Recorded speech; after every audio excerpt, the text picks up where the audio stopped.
बोलो भारत माता की। ಯಾಕೋ ನನ್ನ ಅಣ್ಣ ತಮ್ಮಂದರಲ್ಲಿ ಅಕ್ಕ ತಂಗಿಯರಲ್ಲಿ ಸ್ವಲ್ಪ ಜೋಶನ ತರೋಣ ಅಂತ ಹೇಳಿ ಏನಮ್ಮ ಬೋಲೋ ಕಾಂಗ್ರೆಸ್ ಪಾರ್ಟಿ ಕಿ। ಎಲ್ಲರಿಗೂ ನಮಸ್ಕಾರ। ವೇದಿಕೆ ಮೇಲೆ ಆಸೀನರಾದಂತ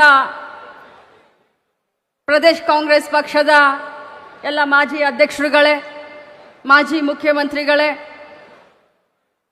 ಕ್ಯಾಬಿನೆಟ್ ದರ್ಜೆಯ ಎಲ್ಲ ಸಚಿವರೇ, ಶಾಸಕ ಸಹೋದರರೇ, ಅದೇ ರೀತಿ ಕಾಂಗ್ರೆಸ್ ಪಕ್ಷದ ಪದಾಧಿಕಾರಿಗಳೇ, ಎಲ್ಲದಕ್ಕಿಂತ ಜಾಸ್ತಿ ಇವತ್ತು ಈ ಕಾಂಗ್ರೆಸ್ ಪಕ್ಷ ಕರ್ನಾಟಕ ರಾಜ್ಯದಲ್ಲಿ ಸದೃಢವಾಗಲಿಕ್ಕೆ ಕಾರಣವಾದಂತ ನನ್ನ ಪಕ್ಷದ ಜೀವಾಳದಂತ ನನ್ನ ಕಾರ್ಯಕರ್ತರೇ, ಮಾಧ್ಯಮದ ಸಹೋದರರೇ,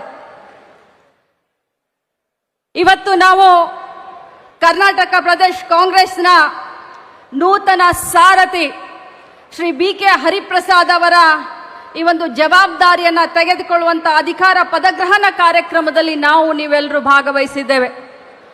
ಬಂಧುಗಳೇ, 6 ವರ್ಷ ಹಿಂದೆ ಇದೇ ಒಂದು ಕಾರ್ಯಕ್ರಮವನ್ನು ಡಿ.ಕೆ. ಶಿವಕುಮಾರ್ ಅವರು ಅಧ್ಯಕ್ಷರಾದಂಥ ಸಂದರ್ಭದಲ್ಲಿ, ಕರೋನಾ ಸಂದರ್ಭದಲ್ಲಿ ಮಾಡಿದ್ದನ್ನು ನಾವು ಇವತ್ತು ನೆನೆಸಬೇಕಾಗತ್ತೆ। ಆ ಕಾರ್ಯಕ್ರಮ ಇಡೀ ಹಳ್ಳಿ ಗ್ರಾಮ ಪಂಚಾಯಿತಿಯ ಮಟ್ಟಕ್ಕೆ ಕಾರ್ಯಕರ್ತರು ಸಂಭ್ರಮಿಸಿದ್ರೆ, ಇವತ್ತು ಇಡೀ ಬೆಂಗಳೂರಿಗೆ ಕರ್ನಾಟಕದ ಮೂಲೆ ಮೂಲೆಯಿಂದ ಕಾರ್ಯಕರ್ತರು ಬಂದು ಈ ಕಾರ್ಯಕ್ರಮದಲ್ಲಿ ಭಾಗವಹಿಸಿ ಸಂಭ್ರಮಿಸ್ತಾ ಇದ್ದೀರಾ। ಇದು ಏನು ತೋರಿಸುತ್ತೆ ಅಂತಂದ್ರೆ, ಕರ್ನಾಟಕ ರಾಜ್ಯದಲ್ಲಿ ಕಾಂಗ್ರೆಸ್ ಪಕ್ಷ ಸದೃಢವಾಗಿದೆ, ಸಶಕ್ತೀಕರಣ ಹೊಂದಿದೆ ಅನ್ನೋದನ್ನ ತೋರಿಸುತ್ತೆ।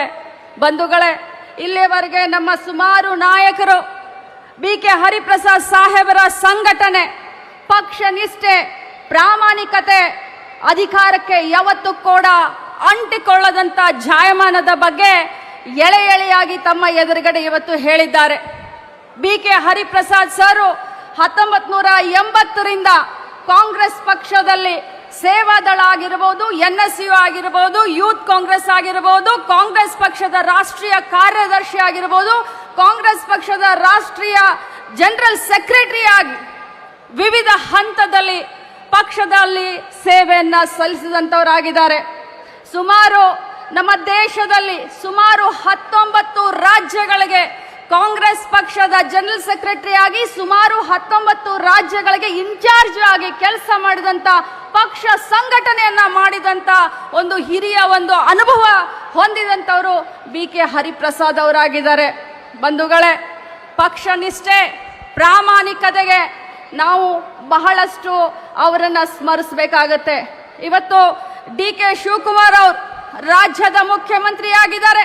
ಅವ್ರು ಯಾವತ್ತಿದ್ರು ಕೂಡ ಒಂದು ಮಾತನ್ನ ಹೇಳ್ತಾ ಇದ್ದಾರೆ, ಪಕ್ಷ ಪೂಜೆಯನ್ನ ಮಾಡಿ ವ್ಯಕ್ತಿ ಪೂಜೆಯನ್ನ ಮಾಡಕ್ ಹೋಗಬೇಡಿ ಅಂತ ನಿಮಗೆಲ್ರಿಗೂ ಕರೆಯನ್ನ ಕೊಡ್ತಾ ಇದ್ದಾರೆ।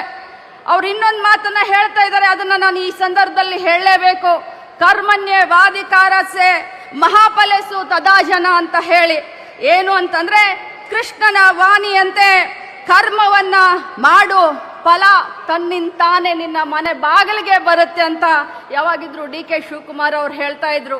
ಅವರ ಒಂದು ಪಕ್ಷ ನಿಷ್ಠೆ, ಪ್ರಾಮಾಣಿಕ ಪಕ್ಷ ಸೇವೆಯನ್ನ ಮಾಡಿದ್ದಕ್ಕೋಸ್ಕರ ಇವತ್ತು ಹೈಕಮಾಂಡ್ ಆಗಿರಬಹುದು, ನಮ್ಮ ಮಾಜಿ ಮುಖ್ಯಮಂತ್ರಿಗಳಾದಂಥ ಸಿದ್ದರಾಮಯ್ಯನವರಾಗಿರ್ಬೋದು, ನಮ್ಮ ರಾಜ್ಯದ ಪ್ರತಿಯೊಬ್ಬ ಕಾಂಗ್ರೆಸ್ ಪಕ್ಷದ ಕಾರ್ಯಕರ್ತರಾಗಿರ್ಬೋದು, ನಾಯಕರಾಗಿರ್ಬೋದು, ಇವತ್ತು ನಾವು ಅವರನ್ನ ಮುಖ್ಯಮಂತ್ರಿ ಸ್ಥಾನದಲ್ಲಿ ನೋಡ್ತಾ ಇದ್ದೇವೆ।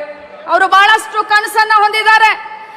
ಅವರು ಇವಾಗ ಮುಖ್ಯಮಂತ್ರಿ ಆಗಿರಬಹುದು, ಆದ್ರೆ ತಾವು ಯಾವಾಗಿದ್ರು ಹೇಳ್ತಾ ಇರ್ತಾರೆ, ಮೊನ್ನೆ ನಡೆದಂತ ನಮ್ಮ ಶಾಸಕರ CLP ಮೀಟಿಂಗ್ ನಲ್ಲಿ ಹೇಳಿದ್ರು, ನಾನು ಮುಖ್ಯಮಂತ್ರಿ ಅಲ್ಲ, ನಾನು ಸೇವಕ, ನಾನು ಕಾಂಗ್ರೆಸ್ ಪಕ್ಷದ ಕಟ್ಟಾಳು ಅಂತ ಅನ್ನುವಂತ ಒಂದು ಭರವಸೆಯನ್ನ ಮತ್ತು ಸಂದೇಶವನ್ನ ನಮಗೆ ಹೇಳಿದ್ದಾರೆ।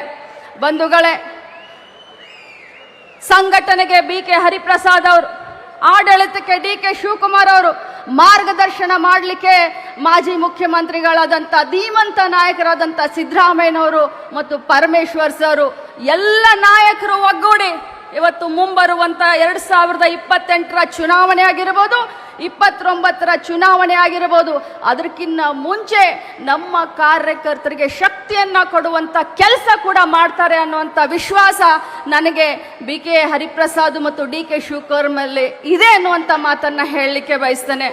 ಬಂಧುಗಳೇ, ಬಿಜೆಪಿಯವರು ಇವತ್ತು ನೋಡಿ, ನೀವು ಇಡೀ ದೇಶದಲ್ಲಿ ದ್ವೇಷದ ರಾಜಕಾರಣ, ಇಡೀ ದೇಶದಲ್ಲಿ ದ್ವೇಷದ ರಾಜಕಾರಣ ವಿಜೃಂಭಿಸುವಂತ ಸಂದರ್ಭದಲ್ಲಿ ಮೊನ್ನೆ ನಡೆದಂತ MLC ಎಲೆಕ್ಷನ್ ನಲ್ಲಿ ಕರ್ನಾಟಕ ರಾಜ್ಯದಲ್ಲಿ ಬಿಜೆಪಿ ಶಾಸಕರು, JDS ನ ಶಾಸಕರು ಕಾಂಗ್ರೆಸ್ ಪಕ್ಷದ ಅಭ್ಯರ್ಥಿಯನ್ನ ಗೆಲ್ಲಿಸ್ತಾರೆ ಅಂತಂದ್ರೆ ಇದು ನಮ್ಮ ಕಾಂಗ್ರೆಸ್ ಪಕ್ಷ ಕೊಟ್ಟಂತ ಆಡಳಿತ, ಸರ್ಕಾರಕ್ಕೆ ಒಂದು ಗರಿ ಅನ್ನುವಂತ ಮಾತನ್ನ ಬಹಳಷ್ಟು ಹೆಮ್ಮೆಯಿಂದ ಹೇಳಲಿಕ್ಕೆ ಬಯಸ್ತೇನೆ. 140 ವರ್ಷ ಇತಿಹಾಸವಿರುವಂತ ಕಾಂಗ್ರೆಸ್ ಪಕ್ಷದ ಸಂಘಟನೆಯಲ್ಲಿ ನಾವು ನೀವೆಲ್ಲರೂ ಪ್ರಾಮಾಣಿಕವಾಗಿ ಭಾಗವಹಿಸೋಣ. ಇವತ್ತು ಕಾರ್ಯಕರ್ತರು ಇದ್ರೆ ಪಕ್ಷ ಇದ್ರೆ ಸರ್ಕಾರ, ನೀವಿಲ್ಲದೆ ಸರ್ಕಾರ ಇರ್ಲಿಕ್ಕೆ ಸಾಧ್ಯನೇ ಇಲ್ಲ. ನೀವಿಲ್ಲದಂತ ಪಕ್ಷವನ್ನ ಊಹಿಸ್ಲಿಕ್ಕೆ ಸಾಧ್ಯನೇ ಇಲ್ಲ. ನೀವಿಲ್ಲದೆ ಪಕ್ಷದ ಸಂಘಟನೆ ಸಾಧ್ಯವಿಲ್ಲ. ಇವತ್ತಿನ ಮುಖ್ಯಮಂತ್ರಿಗಳಾದಂತ DK ಶಿವಕುಮಾರ್ ಅವರು ಬಹಳಷ್ಟು ವಿನೂತನವಾದಂತ ವಿಶೇಷವಾದಂತ ಯೋಜನೆಗಳನ್ನ, ಕಾರ್ಯಕ್ರಮವನ್ನ ಯುವಕರಿಗೆ, ವಿದ್ಯಾರ್ಥಿಗಳಿಗೆ, ರೈತರಿಗೆ, ಮಹಿಳೆಯರಿಗೆ ತರುವಂತ ಕೆಲಸವನ್ನ ಮಾಡ್ತಾ ಇದ್ದಾರೆ. ಸಿದ್ದರಾಮಯ್ಯನವರ ಮಾರ್ಗದರ್ಶನದಲ್ಲಿ ಮುಂದೆ ಸಾಗೋಣ ಅನ್ನುವಂತ ಮಾತನ್ನ ಹೇಳಿ ಗ್ರಾಮ ಮಟ್ಟದ ಒಂದು ಸಂಘಟನೆಯಲ್ಲಿ ನಾವು ನೀವೆಲ್ಲರೂ ಇವತ್ತು ತೊಡಗಬೇಕಾಗಿದೆ. ಪ್ರತಿ ಬಾರಿ ಕಾಂಗ್ರೆಸ್ ಪಕ್ಷ ಸಂಕಷ್ಟದಲ್ಲಿ ಇದ್ದಾಗ ಕರ್ನಾಟಕದಿಂದನೇ ಪುಟಿದೇಳುವಂತ ಕೆಲಸಗಳ ಆಗಿದಾವೆ. ಇತಿಹಾಸ ಅದಕ್ಕೆ ಸಾಕ್ಷಿ. ಬನ್ನಿ, ನಾವು ನೀವೆಲ್ಲರೂ ಕೈ ಜೋಡಿಸೋಣ. ಮತ್ತೊಮ್ಮೆ ಇಡೀ ದೇಶದ ರಾಜಕಾರಣದ ದಿಕ್ಸೂಚಿಯನ್ನ ಕರ್ನಾಟಕದಿಂದ ನಾವು ಕೊಡೋಣ ಅನ್ನುವಂತ ಶಪಥವನ್ನು ನಾವು ನೀವೆಲ್ಲರೂ ಮಾಡಬೇಕಾಗಿದೆ. ಬಂಧುಗಳೇ, ನಾನು ಆಯೋಜಕರಿಗೆ, ಎಲ್ಲ ನಮ್ಮ ಪಕ್ಷದ ವರ್ಕಿಂಗ್ ಪ್ರೆಸಿಡೆಂಟ್ಗಳಿಗೆ ನಾನು ಧನ್ಯವಾದವನ್ನ ಹೇಳಲಿಕ್ಕೆ ಬಯಸ್ತೇನೆ. ಅದ್ಭುತವಾದಂತ ಕಾರ್ಯಕ್ರಮದ ನಿಯೋಜನೆಯನ್ನ ಮಾಡಿದ್ದಾರೆ ಅಚ್ಚುಕಟ್ಟಾಗಿ. ಇತ್ತೀಚಿನ ದಿನದಲ್ಲಿ ಪ್ರಾಮಾಣಿಕವಾಗಿ ನಮ್ಮ GC ಚಂದ್ರಶೇಖರ್ ಅವರು ವರ್ಕಿಂಗ್ ಪ್ರೆಸಿಡೆಂಟ್ ಆದಮೇಲೆ ಬಹಳಷ್ಟು ವೇದಿಕೆ ಕಾರ್ಯಕ್ರಮ ಆಗಿರಬಹುದು, ಸಂಘಟನೆ ಆಗಿರಬಹುದು, ಹಗಲಿರುಳು ತಮ್ಮ ಒಂದು ಟೈಮ್ ಅನ್ನ ಕೊಟ್ಟು ವಿಶೇಷವಾದಂತ ಒಂದು ಕಾಳಜಿಯನ್ನ ವಹಿಸ್ತಾ ಇದ್ದಾರೆ. ಅದರ ಜೊತೆಯಲ್ಲಿ ನಮ್ಮ ಮಹಿಳಾ ಕಾಂಗ್ರೆಸ್, ಯೂತ್ ಕಾಂಗ್ರೆಸ್, NSUI, ಸೇವಾದಳ ವಿವಿಧ ಶಾಖೆಯ ಅಧ್ಯಕ್ಷಗಳು, ಪದಾಧಿಕಾರಿಗಳು ಬಹಳಷ್ಟು ಆಸಕ್ತಿಯನ್ನ ತೆಗೆದುಕೊಂಡಿದ್ದಾರೆ. ನಿಮ್ಮೆಲ್ಲರಲ್ಲೂ ಒಂದು ಕೊರಗಿದೆ. ಪಕ್ಷ ಸರ್ಕಾರಕ್ಕೆ ಬಂದು 3 ವರ್ಷ ಆಯಿತು. ಪಕ್ಷದಿಂದ ಇನ್ನೂ ಕಾರ್ಯಕರ್ತರನ್ನ ಗುರುತಿಸುವಂತ ಕೆಲಸ ಆಗಲ್ಲ ಅನ್ನುವಂತ ಒಂದು ಕೊರತೆ ಇದೆ.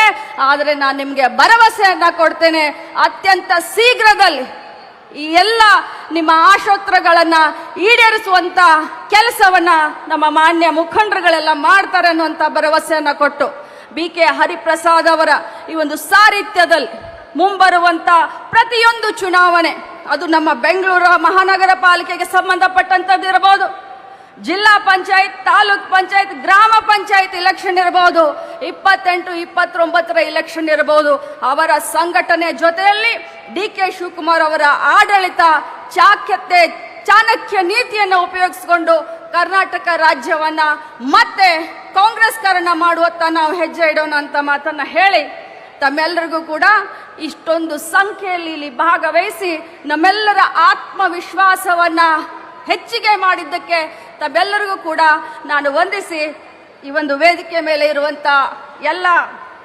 ನಾಯಕರಿಗೂ ಕೂಡ ವಂದಿಸಿ ನನ್ನ ಮಾತನ್ನ ಮುಗಿಸ್ತೇನೆ. ಜೈ ಹಿಂದ್, ಜೈ ಕಾಂಗ್ರೆಸ್.